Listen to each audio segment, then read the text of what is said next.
तर नमस्कार भावांनो, काल इंडिपेंडन्स डे झाला म्हणून आज म्हणालो की स्वतःला इंडिपेंडंट करूया.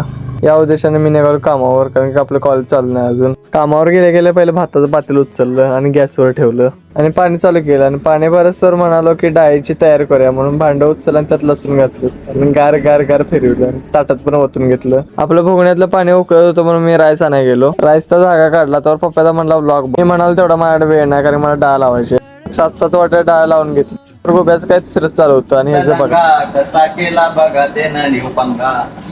गोब्याचं तिसरं तर मालकाचं चौथंच चालू होतं.